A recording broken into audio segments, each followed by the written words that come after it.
Hello, friends. Welcome to the Nope Coach podcast. I'm your host, Suzanne Kohlberg, joined today by Ruth Ridgeway, and I'm going to break my own rule. And I don't know if I've ever announced this rule publicly, but here we go. When I listen to podcasts, one of my pet peeves is where the hosts spend like 10 minutes chatting about how they met each other, because I'm like, I don't care. Can we get into the meat and potatoes, or just potatoes if you're vegetarian? But today I want to talk about this because Ruth and I are both in business. And we met fairly recently in the last 2 months or so. And people often ask me, like, how do I meet really cool people in business? And it used to be in programs, like if I did a mastermind or if I did a course and there was other people and became buddies. But Ruth actually came across through another Ruth. So shout out to Ruth Pound-White if you're listening to this one. Hello. And she mentioned Ruth had this course called How to Do Your Own Business Experiments. And that caught my attention because I do lots of experiments, but never publicly, and I've never charged for them. So I was like, tell me your secrets. So I bought Ruth Ridgeway's course, and it was fabulous. You can literally go through it. This shameless plug. You can give me the money later. Just kidding. Shameless plug for that course. It's easy. It's digestible. You can work through it in an afternoon. And I think I bought it, I listened to it, and the next day I launched my own experiment. And then I sent you an email saying all the things I liked about the course. And I was like, if you want to use this as a testimonial, feel free. Edit it if you want. Here's a photo. Here's the link. I think I just gave you everything. And then you wrote back and then we got chatting. And I just want to say to people, it can be as easy as that. It doesn't need to be awkward. It doesn't need to be like professional. And I think you wrote back and then I wrote back and then I said to you, actually, I prefer Voxer. And here's my handle. And you're like, I use Voxer. And then we just started chatting. And yeah. Do you know what? I'm going to repeat again. Hi, by the way. You honestly wrote the best testimonial ever. And not just like the content, like, yes, it's really lovely to hear nice things about your thing. But I'm just like, this is so well structured. Because usually it's just like lots of words and a big, huge paragraphs. And you just bullet pointed the whole thing. And you're like, oh, here's my name, here's my website, here's a link to some photos. And I'm like, I love you. It was just like the best laid out testimonial in the world. So I remember replying saying like, can I use this? And I still will. I haven't yet, but I will. Because I'm like, this is such a good example of how to share a testimonial. And I think on one of my emails, I like attached a voice note or something. And I'm like, oh yeah, you sent me a voice note. Yes, that's how it started. Normally I wouldn't, but I'm like, oh, you're such a podcast person. I've got a feeling you're going to be okay with an audio. And then you're like, should we just move to Voxer? So now we're in Voxer. And it can be that easy. And we did the boundary thing because, you know, I'm the Nope Coach after all. It was like, if this is awkward and you feel like I'm kind of asking you about your stuff, feel free to pull me up and vice versa. And the other thing with the testimonial, and for anyone who's writing things for people, Ruth and I have chatted privately about this, sometimes people do write quite long-winded essay type things. Even if you're sending someone a message, like sometimes I appreciate when people send me a message, always. What are you messaging me about? Like I can read a page or two or many, many scrolls. And it's like, so is there a question here? And I think sometimes we don't realize we're being unclear. But the way I wrote my testimonial to Ruth, and I write all my testimonials, is I write everything in dot points because I figure, say you're like, I like 3 to 5, then you can just pick the 3 to 5 that are relevant. And you can just delete the rest. Or if you like all of them, but I kind of do my life in dot points. The only thing that's long-winded and segmented and tangential is my show. So I'm exactly the same. Like if I'm writing anything, it doesn't even matter what it is. I'm obsessed with like headlines, bullet points, and like, I don't know, a paragraph doesn't need to be 1,243 sentences all in what, like have a little pause break. We love a little like enter. Like, yeah. My high school English teacher, I was going to say roll over in a grave. I don't know if she's passed, but if she has, whenever she sees the things that I write, I have paragraphs that are one sentence. I have sentences starting with and. I could just imagine. And there's this lady recently, I've got her book just here. Shout out to Karen Brandy Gunton. Her books are incredible. And she does not use any capital letters. And she literally says, I don't like them so that I don't use them. And at first it was a little hard for me to read because, you know, I'm holding this up. Yeah. This is an audio show, so Ruth could see it. But I was like, oh my gosh, she doesn't use capitals and she doesn't apologize for it. She explains it, And I was like, more power to her. Like, if that's how you want to do it, I think it's more freeing in this world. Do the things that you like to do and trust that the people who feel called or aligned will come along. And people who are like, oh my gosh, I can never read something that wasn't properly edited. Great. There's a million other books for you. Can I go off on a side tangent already? Go for it. We haven't even begun. So at school, I definitely wasn't like the best student in terms of like Englishy things. And like for me, one of the things I've got is like language dyslexia. So just certain things don't click in my brain quite as well. And just grammar isn't my strong point. Um, and so now, as I come out of it, like I didn't get the best grade in English at school. And if you ask me to write, and I'm putting this in quotation marks, specifically proper English, I could not. And I write instead as I speak. So if I'm thinking in my head, like if I'm writing an email, if I'm writing a Facebook post, if I'm writing anything to anybody, it will literally be like I'm having a conversation with you. So there might be like a one sentence of a paragraph. It might start with and the amount of times I'm like, so yeah, I was thinking about, and it's literally as I speak. And as much as quote unquote that isn't proper, I feel glad now that if you read my English and I don't know, put it in one of those scoring things, I don't know what age I would be, but it probably wouldn't be my actual age. It might be like, oh, Ruth has a reading, writing age of like 14 or something. I don't know, but like it's more as I speak.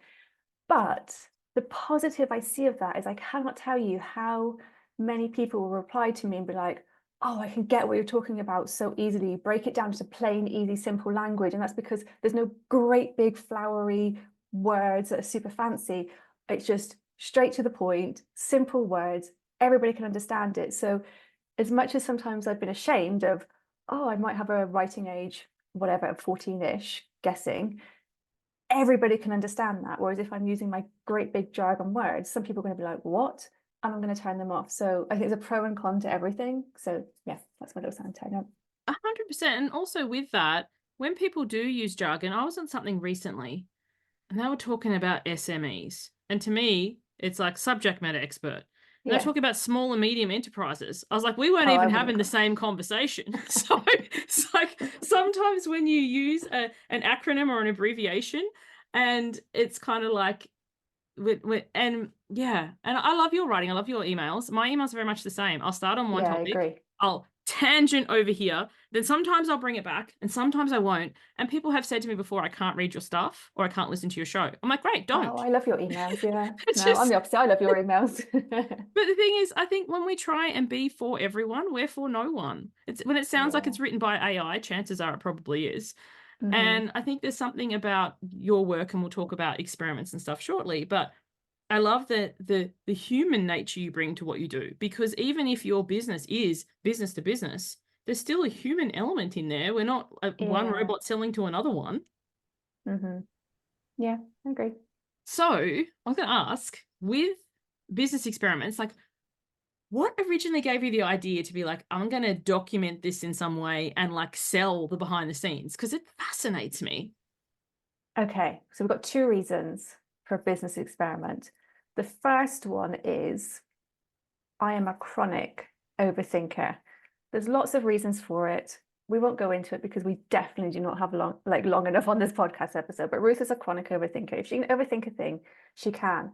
So for me, in all areas of my life, I need to keep things as simple as possible and have like a nice little process, like for all things. So I just can't overthink it. Like if I'm doing a launch, I have an 8-day launch, I send 3 emails. That's what I do now because I can't overthink it. I can't worry. Ruth has got that process. It's nailed.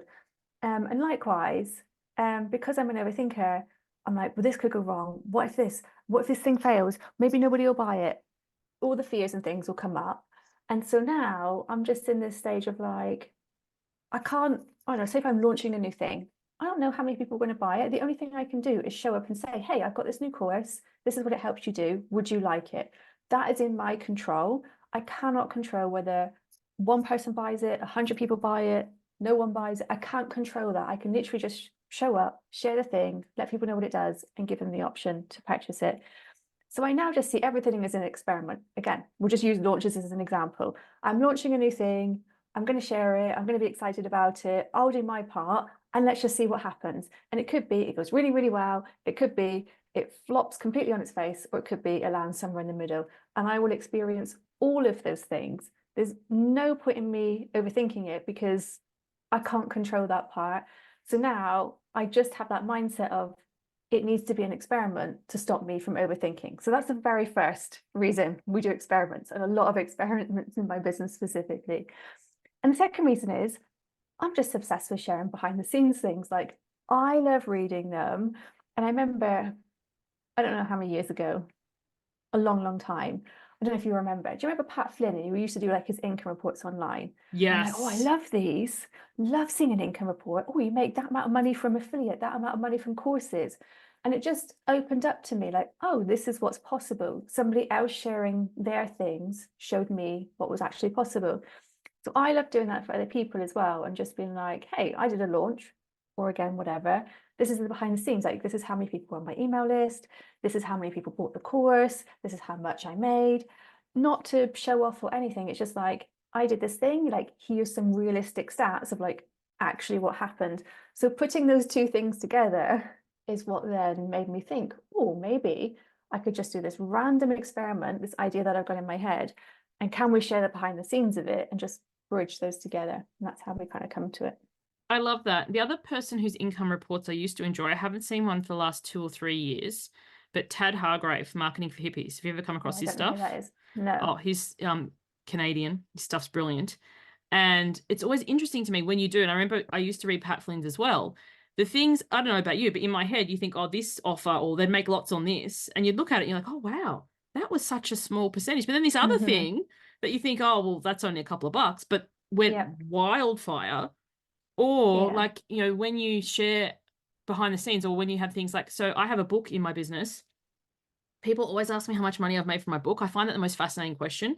I'm like, from the book itself, probably never even broke even because of the Uh-huh. cover design and the editing and all this sort of stuff. So the actual royalties I get between $20 and $40 a month. So it's not nothing, but then how many people read the book and then go on to become clients? So then the book's made me a Yeah. shit ton. So Agree. it's kind of like, or even your little low cost products that, might be a Yeah. loss leader, or you might, give away. And I don't, so Ruth and I have both spoken on summits. We're not going to go there today, but in one of your behind the scenes I was listening to, you were like, I'm no longer going to give things away in summits because if it's a paid Nope. product, and you talked about this, and I was like, I'm seriously sitting with, I haven't fully come on board with that, but I'm like, I so agree with that. Like, I'm happy for people to come to my email list. And it's funny, on my website, I used to have a freebie, I no longer do, but I had like a webinar or a training or, whatever, lead magnet, as you say. And I just had, hey, my emails rock. And each Mm-hmm. month, like every single month without fail, I'd have more people signing up on my, hey, my emails are awesome, come sign up, than I did on the ethical bribe, and people like, you need something to get people over the line. It's like, why would people sign up for your emails if you weren't giving them anything? I'm like, because my emails are awesome. So Do you know what? I've had the exact same experience. I don't right now because we're having a little shift and change, but I'm going to be changing it back. And I don't mind a freebie, like that's all good. But hands down, I will get the most subscribers to my, hey, I write a weekly email about blank, sign up here if you want to get it. And I'm not offering anything apart from get my weekly email. And people, hands down, still sign up for that. And if I look back through the history of who still buys things, who still opens and reads my email every single week, is the people that signed up for my just general quote unquote newsletter or weekly emails rather than grab the freebie. So I just like same experience as what you've had. If anyone's like, oh, I got to create all these freebies, like, yeah, do, because they do like welcome people into your email community. But if you're like, oh, I haven't got anything yet, just put a damn opt-in on your website saying you're going to get emails about blank, because you will have people sign up, and often they're the most engaged people that hang around the most and buy the most. 100%. So you've done this, you've done a number of business experiments. The one you're currently doing now is called Pivot. And I love the name because I've just got the Friends scene in my mind. Pivot. I can't get the sofa out of my head. Pivot. But something that you said in there, like, I'm going to share behind the scenes secrets. Like, you might be like, Suzanne, edit that out. And I'll be like, I can do that now because I'm getting profesh. But you said you were going to write Pivot as a book. Well, it kind of is a book, diary, whatever you want to call it.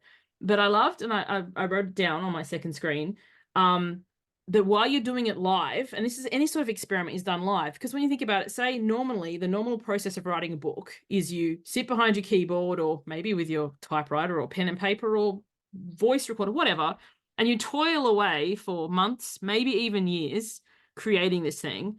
And then you get however many rounds of drafts and edits and whatever. And then by the time, can you tell I've had a book come out? By the time you release said book, you're so sick of it, you never want to touch it again. Yeah. And then you've got to, and then it's only, that's like 1% of it. Then you have to market it. And then you, anyway, all this to say, what you said in Pivot that I loved is one of the reasons you had a list of them, but one of them was like, I'll start earning from it right now rather than X number of months, you know, if I wait till it's finished. And the people being able to contribute as you write and ask their questions, which helps shape the offer. So there's another person, I recommended him to you recently, Rob Bell. I love his podcast. It's called The Robcast. He has a Patreon. So do I. His is larger than mine. But anyway, he has written some audiobooks that he releases to his Patreon, one chapter at a time. And then we're all like giving our feedback on the chapter. And then he releases the next chapter. And I was like, this is brilliant. This is so brilliant because it's a co-creation. It keeps you accountable because, as you said, overthinker. I can imagine if you're anything like me, should I put this bit in? No, like even in your book, you're like, I've changed my mind already. Like you're like still in the intro part. And it's I literally have. I'm changing my mind in the intro. But if this was not launched already and to, you know, however many people, it doesn't matter how many. It's the fact that, you know, it's already out there. Whereas I think so many people, creative people, never actually put their work out to the world because they're so busy polishing it and tidying it and edit it and re-edit it and changing it and formatting it and reformatting it that it never actually gets anybody with their eyes on it. Yeah. And do you know what I'm going to say? Like, I want to give a shout out to my community because I mega appreciate them. Because it's interesting, if they hire me, my brain, again, it thinks in like, how can I make this really simple? So like they'll hire me to keep their business simple. But for me, I'll overthink all the things. And the amount of times where, you know, as you've seen in there, I'm like, oh, I'm overthinking this, or like, oh, maybe I should change my mind. And because I just share as I go, again, shout out to my community so much. The amount of times they've just been like, Ruth, why are you overthinking this? This is absolutely fine. I completely love it. Can you just move on to the next thing? Because I totally get it. I love it. I bought it. And I'm like, oh, okay. It just calms my nerves and I can move on to the next thing. So I love and appreciate them so much because if I didn't just share my things, I'd be stuck in that overthinking. Whereas, as I said, the amount of times are just like, we love it. I get it. Move on. Like we're all good with this thing. Next. Yeah, so I really, really appreciate that about them. I think in so many areas of our lives, because you think about it, back to how you and I started, you know, let's say conversating. My daughter and I were watching some really bad reality TV show, and they were saying conversating, and now I can't get it out of my brain. We can be conversating. But it was kind of like, how many times, if you're listening to this, is there somebody you've wanted to reach out with a connect? It's like, oh, I wouldn't know what to say. If you don't know what to say, be honest. Hey, I feel kind of awkward. You might think I'm kind of a stalker, but you know, like say the thing. So very recently, my daughter, she's a competitive cheerleader, and we were at a competition, and most of her team, so the team she was on last year, she's still on it, but most of them aged up. And they've gone up to the junior and she's still in the youth. And there's only like 3 OGs on this team. Everyone else is younger who's aged up. So she's kind of like a little bit lost meeting new friends. But also to me, at competitions, I'm like, oh, where are the mums I was going to sit with? So I'm like, that's okay. I've got my snacks. I've got my audio book. Because the thing is, you sit at these competitions for like 3 hours and your kid's on stage for 2 minutes. So I was like, I've got an audio book. I'll be fine. And then I saw this other mum and she was kind of sitting on her own too. And I was like, I'm just going to say it. I'm like, this is totally awkward. I don't know anyone here. I'm Suzanne. My daughter's on, you know, and she's like, oh my God. And we just got chatting. But I'll just say, I don't know anyone. I feel awkward. She's like, I feel awkward too. What an icebreaker, as opposed to us both just sitting there and twiddling on our phones. Yeah. Yeah, I agree. So the other thing I was going to say is about the pivot book diary thing that you shared that I really loved, and in all your work, just saying it, like, I feel you got a whole section. I feel nervous about doing this because, and it's just kind of like stating the unsaid. And I think so many people in the online business world in particular, it's pretty and polished and perfect. And then like the emperor's new clothes. Like, I don't know how many courses I've bought or things that have been like, oh my gosh, we have an active community. And then I'm like, oh my gosh, can't wait to get in there. And then I buy the thing and the welcome message is, hi, Suzanne, I'm the first message in 6 months. And it's like tumbleweeds have blown by. Like your stuff you're sharing is real talk. Like, and you've got a podcast, and I don't know if I haven't seen anything recent. I don't know is it on hiatus or even not Well, do you decided know yet? what? I think I might be hitting pause on the podcast only because I'm like, oh, do you know what? I've got so many hours in my day, and part of me wants to do all of the things, but then if I do all of the things, I've got no spare time. So I'm like, as much as part of me wants to, I'm like, no, let's like cut it down a little bit. So I think I might be sticking to more designing and writing and like letting that go. I No, think. I love I think. I that. think. Practicing constraint is excellent, and Mm. also the stuff that you already have out there. So I think this goes for anyone. Whatever you've already created, if you put it on pause or even stop, doesn't mean tear it down and throw it out. Like your podcast can sit there and still be a valuable resource and still be a roadmap for people to come into your world. But on one of your episodes, your last episodes, you shared, I think it was like an April income report or something. So Mhm. it was like one of those behind the scenes things. And it wasn't like I made $7 million from this and whatever. It was like, oh, I did this and I made this. And I love the realness of it, because how many of us follow some pretty polished, perfect, formulaic thing, thinking that we're just going to send this email and wake up tomorrow and be 6 figures plus. And Mhm. then it's like, oh crap, I wake up tomorrow to nothing. And that's the thing, like like as I said just a second ago, if I launch something, as I have many times, some things have done really well, some things have totally flopped, and some things have landed in the middle, and then maybe I've built on them. And it's the same with like what I earn. Some months it's just like, that's very nice. Other months it's just like, oh, it doesn't quite cover, but you know, the other months cover that. And then some months it's in the middle. And I really want to share all of those because most of us will experience really great months, really crappy months, and months that are in the middle. And so I just want to keep that realness of like, this is normal. And it's something to be ashamed about that low income month. And like, yay, let's celebrate the high income month while it's there. But just like all of them are normal. And I think like, again, it's one of the things that my community just appreciates is just seeing all of that rather than just being like, I had this 6-figure launch and then I had this other 6-figure launch. And you know, I had this other 6-figure launch and I am just perfect and amazing and nothing ever goes wrong. Because to me, the people typically listening to that, yes, some people are aspiring to it from an unrealistic place in my eyes.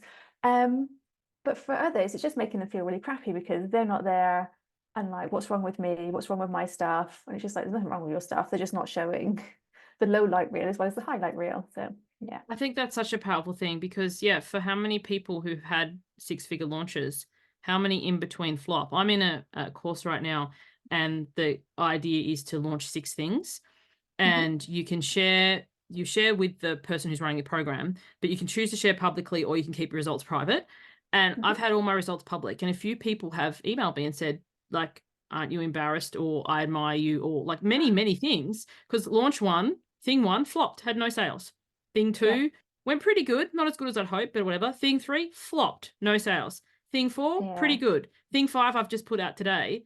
But it's kind of like, it's not anything about you as a person. It's kind of like, No. and sometimes, I don't know if you've ever done it, you've done something before that's gone like gangbusters. You're like, oh, okay, can't Yeah. wait to do this again. And this time, crickets. It's the Yeah. same thing. You've got the same energy. You're just as excited about it. But for whatever reason, it's not connecting. And I think Mhm. in entrepreneurship, this isn't talked about enough. Like my husband works a traditional 9 to 5. He gets paid the same, rain, hail, or shine, and he gets sick pay. And it's so funny. It wasn't until recently that I was like, when the kids are sick, why am I the one who's taking time off? I work for myself. This dude gets paid to be home with them. So Yeah. Do you know what? I'm going to add on that as well. I can't like if I had the numbers, I'd share the numbers, but I can't remember, so forgive my half-told story. But let's say it was 4 years ago, give or take, I launched a course called Up Your Affiliate Game. And it's because like, oh, I love adding affiliate income streams into my business. Like if there's a course or software or tech, whatever the thing, if I love a thing, I'll happily share it. So if I've got an affiliate link, you know Ruth is going to have an affiliate link because she's going to tell you about it. So people sign up. I've made a very, very nice income from affiliate things. So for years and years, people are like, can you tell me how to do this? And I don't know why, I just put off making the course for whatever reason. But about 4-ish years ago, decided to launch it, made the course, all good. And it just ended up taking me a little bit longer because I think I wanted to launch it in October, but it ended up being pushed back until like November. And I'm like, I just need to get it out there because I'm going on holiday and whatever, just let's get it out. So it was launched either around it was somewhere around Black Friday. And because everybody was just exhausted with the whole Black Friday-ness, I did get some sales, but from my memory, it was something about like maybe 10 people, maybe 15, somewhere in that bought it. And I was just like, oh, I put all this work in and like super happy for the 10 to 15, but it hasn't worked out in terms of the amount of energy, time, etc. for this course.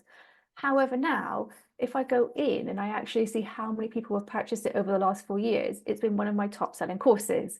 So just because I've carried on sharing it, carried on showing up, carried on adding to blog posts, just different ways, it's been one of my best selling things. So yes, sometimes it might quote unquote flop at the beginning, and maybe it's a product that won't work out, but likewise, it could just be the time of the year, you run out of energy, something else, whatever.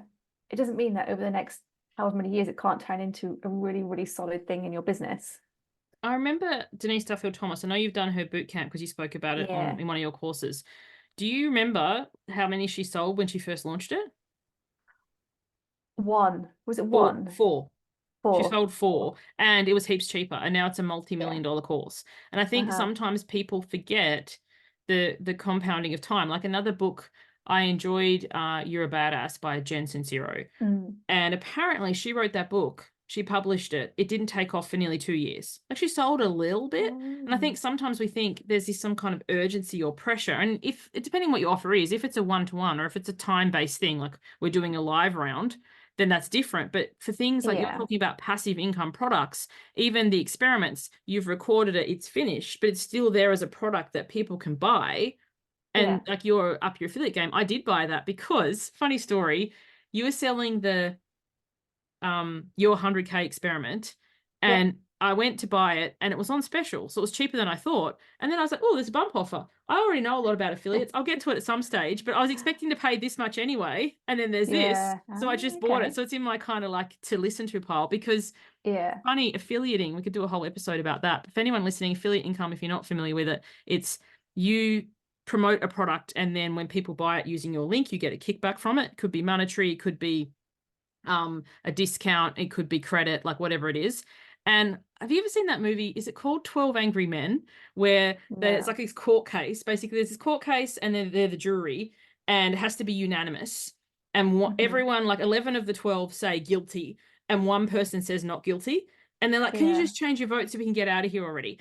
I feel like that when it comes to affiliating, as in like when I say how much I love affiliates, a lot of people get like, oh, affiliate's so bad. And I'm like, why do we as a society, if like, what's his name? George Clooney is selling Nespresso, we have no worries about it. Does he even like Nespresso, or does he just get sponsored by them? Like affiliate, at least depending for me, and I know you're the same, I only affiliate things that I've used myself and love. And if I've introduced you to it and it's at no extra cost to you, why shouldn't I get a bonus for that? Do you know what? I think it's like one of the very first lessons in that course. It's again in the intro of like, oh, choosing what you affiliate for, because there's tons of courses, there's tons of tech, there's tons of all the things I've signed up for, and I just might not love it.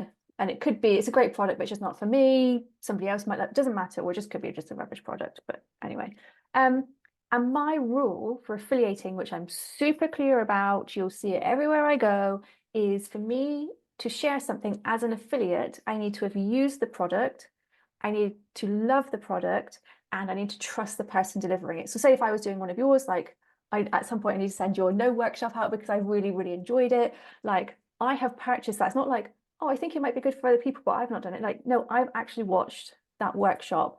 I love it. And I trust you as a person. So I will hands down all day share that. And everybody will know I'm only sharing that thing. So again, I think I do pretty well as an affiliate because they know I'm not just sharing links for like funsies and to get a kickback. I like the kickback, but ethically for me, that's the way that feels good. And that's the way I'm so happy shouting about these things. And I will happily tell you I'm an affiliate because those are my 3 rules. And you know they're my 3 rules.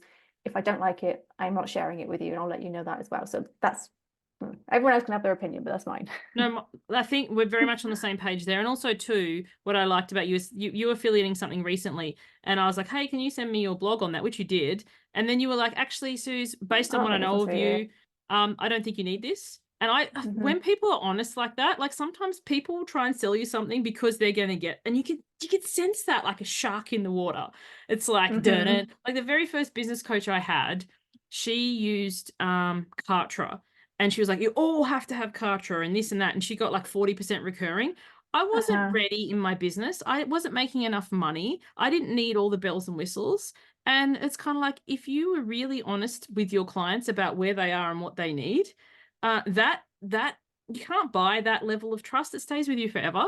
And like I do the same thing. If people go, oh, should I do this, Suze? I'm like, you know, this already had, like, you already have this. It wouldn't be of any benefit, I don't think. And I think that in the long term comes back to you rather than trying to get a few bucks today. Like the amount of times I've like said, I don't know, again, it doesn't matter, course, tech, whatever. People know I use the thing where I've done the course and be, oh, Ruth, I'm thinking of getting this because this reason. What do you think? And I'll give my honest opinion of whether yes or no, and they're welcome to make their own mind up from there. But the amount of times I'm like, oh, do you know what? I don't think this one for you because whatever reason. The amount of times that person in future will be like, oh, I was going to go and buy so-and-so's other course. You haven't really mentioned it, but I think you've got an affiliate link. Can you share it with me? So again, they'll come back because we've built that trust now, because they know I affiliate for something else, even if I haven't mentioned it in a long time, they purposely come back in my inbox and say, can you send me your affiliate link? Because I'd love to make sure that you get paid for it. And I'm like, yes, we can. People do that. People Yeah, have messaged me before and say, hey, I want X. I know you use it. Have you got an affiliate for it? And I'm like, yeah, it just so happens that I do. let me type that out for you. Yeah. So I guess for people who are like, okay, what kind of experiments can I do? Like, I don't even give away your IP and stuff because it's all in the course, but like you've done an experiment on, you know, your 100K, so like passive income. You're doing an experiment right now on pivoting your business, which is just brilliant. I recently did an experiment on launching my membership. So it wasn't about the membership itself, but the process of like the mind wobbles and the tech drama. Oh my gosh, the tech drama. And you know, like this, I suppose the fear with experiments is twofold that I can think of. People be like, is it clear what I'm doing? Like, does it always have to be a business thing? And two, like, what if I fail? What are your thoughts on that for people who are like, maybe I want to try this, but I could potentially fail very publicly? I think the fail one is probably like the biggest. And I had the same thing when I launched my 100K experiments. My 100K experiment was just like, oh, can I, within 12 months, make 100K of quote unquote passive income? And in my intro, like for anybody that signs up, it literally says that, like, oh, I'm really nervous. I'm nervous about sharing this because I could literally fall flat on my face. I don't know if I'm going to do this, but like, gulp, we're going in anyway. So I'm setting the scene. I'm letting you know I am petrified about this, but like, oh, well, we're not going to let it stop us. We're going to do it anyway. And what will be, will be. So I think, as you said earlier, just like being like honest and transparent at the front, like rather than like put on this brave face, like, yeah, we're definitely going to do this. Sometimes if you can just be vulnerable enough to be human and be like, I'm really nervous about this. The amount of times people like hold your hand along the way, or like I would send out like a weekly or a monthly update and people are like, oh, you're doing amazing. This has inspired me. So I didn't quite hit my goal. It was like 74, just over 74K within those 12 months. But people were still like, oh, I've learned this and this. And, you know, yes, I didn't hit that 100K, but the amount of people who have taken some of those ideas and strategies that I shared in my experiment, the things that I did, and they're now like, oh, I'm now investing. Oh, I've got my pension set up. Oh, I'm doing this thing where I got a kickback from it and made some like passive income. So yeah, I can't remember the question, but that's what Yeah, no, you've answered the question. I think who you become along the way, irregardless, is that the word I'm after? That'll do now. Irregardless of the result, I think sometimes we have this in our brain, like very binary pass fail. Like I either did it or I didn't.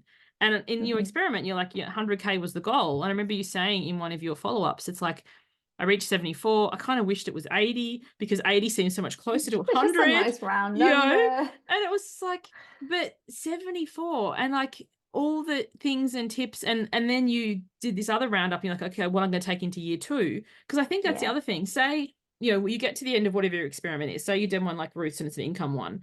You could say, I'm going to continue this until I reach 100, and say you did and it took you 16 months or 18 months. The way my brain goes is, okay, now can I do it in 15? Like, you know, can I compound the time down? Yes. So, Yeah. and like for myself last year, I did an unofficial experiment because I hadn't met you and I hadn't come away with like doing this officially yet. So actually I do a pretty big experiment every year. So last year, 2024, I was aiming to monetize my YouTube channel. So to reach 1,000 subscribers and 4,000 watch hours. Failed miserably. I think I'm at 700 and something now. And I've just been like, yeah. And then I was like, what am I trying to do with YouTube? Like, what's my overall vision here? It's like, well, I want to make some income for all the content I put out.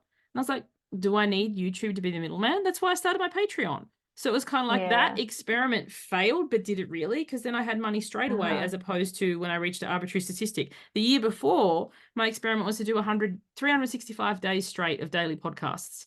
Now, wish I'd done an audio diary for that, because that was one of my clients right now is trying to do something for 100 days. And she's like, you made it look so easy. I was like, no, it was hard. But when you hear behind the scenes, because when you only see the front end of something, you don't realize. It's like when you see someone who does like cross stitch, the front might look beautiful. I remember my mum, she was always turning over and looking at the thing. And it was like, what does it matter what the back looks like? No one's looking at the back. No, my mum did. Do you know what? That is a perfect example. Like I want to show the back as well as that. And I don't mind showing the back of any of my stuff because I don't mind that it's messy. Like, it's like when I go and watch my daughter's cheer comps, I only see a 2-minute snippet. I don't see the hours and hours and hours of training and practice and rehearsal for that 2 minutes. And like the thing I like as well, and I don't know if it's just been with who I've worked with, maybe you can speak on this as well, but the amount of times I've worked with somebody or the quantity of people who have got some form of like self-doubt, not good enough, my work's not good enough, all that kind of stuff. And when I can just like flip over that crochet thing or whatever you just said it was called, like, can you see the back of mine? Can you see now? Maybe don't doubt yourself, because we all have this messy part. And I think that just helps. Doesn't get rid of it completely, but again, the amount of people who like don't feel worthy or have that self-doubt, and I'm like, no, I'll show you mine. It's like, it feels awkward as well, but if it normalizes it for you and just helps your journey a little bit more and you have a bit more confidence, then like, yeah, I'll show that back bit. Yeah, I think that's the thing. It's normalizing it. It's making people realize that you're not alone. You're not the only one who feels this way. It's just that most people don't talk about it. And there seems to be this kind of weird spectrum where on one end, there's the perfect, polished, shiny people who have this. And on the other end, there's like the Eeyore, oh dear, doom, gloom, everything's terrible. But then again, even though Eeyore is always like that, he still shows up. Like, he's still himself and he gets invited out and he has a bunch of friends. So it's kind of like, you get to show up as your messy, magnificent self. And there will be some people who are going to judge.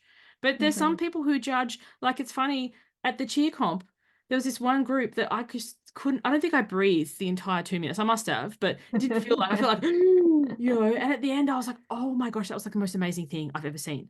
And then there was this mum there who was like, oh, she didn't have her foot on the turnout. And I was just like, what? There's going to be critics for everything. Let them be that, because there's going to be people who are awed just as much. Yeah, I agree. I love it. So Ruth, let the listeners know what it is that you do, where they can find you. And I know right now you're doing this pivot experiment, but you've got lots of things in the pipeline. So take the stage. I know, like, why would you ask me the question of like, what do I do when like I'm literally doing a thing called I'm pivoting my business? So as of today, we're recording this in June 2025. So that's the other thing too about podcasts. It's got a long shelf life. Sometimes people, so I always believe in pricing transparency on my website, and I've seen you do that as well. This is how much it costs. You don't have to click through. You don't have to ask a million questions. You don't have to get on a call. Please do, God, no. But I never actually give prices on my show because people can find it 2 or 3 years later. So in June 2025, what it is that you do. Do you know what? I'm going to go completely off piece, and I'm just going to be like, I make things and I share them online. You pretty much never know what you're going to get. It could be a behind the scenes. It could be an experiment. It could be a course that helps you your business. It could be something that helps you get over self-doubt a little bit more. Just if my brain thinks the thing up, I'm going to share it. Some of those things will be free. Some of them will be paid. You can enjoy what you want. You can leave the rest. But Ruth makes things and she shares them online. That's where I'm landed. And I love, take what you enjoy and leave the rest. You and I are having this conversation earlier today because this show has, I don't know, 480 something episodes. There's a lot. And some people get really kind of freaked out that they haven't listened to all of them. I was like, gosh, I didn't expect you to listen to all of them. If the Yeah. title piques your interest, press play. Over it. And if you start pressing play and go, oh gosh, this isn't what I expect, then like Netflix, I believe, has given us a gift in that when you press play on Netflix, if you don't like it, you're like, what else is here? There's like hundreds of other shows. Whereas in the days of old, when we had like Video Easy or Blockbuster, like, where you went to go and rent something, you'd be like, I spent $10 on this. I got to watch it all the way through. Whereas now it's just like, if you don't like it, move on. Yeah, I agree. So yeah, like I make things, people can pick from what they want, as many as they want, as few as they want. I don't know. I'm just going to show up and share, and people can, like, again, that's what I can control. Like I can have the idea, I can get excited about it, I can make the thing, I can share the thing, and then the people can choose which of those bits they enjoy. I love that. And I'll put the link for your website in the show notes. Thank you so much for joining me. Thank you everyone for listening. I'll catch you on the next one. Bye for now.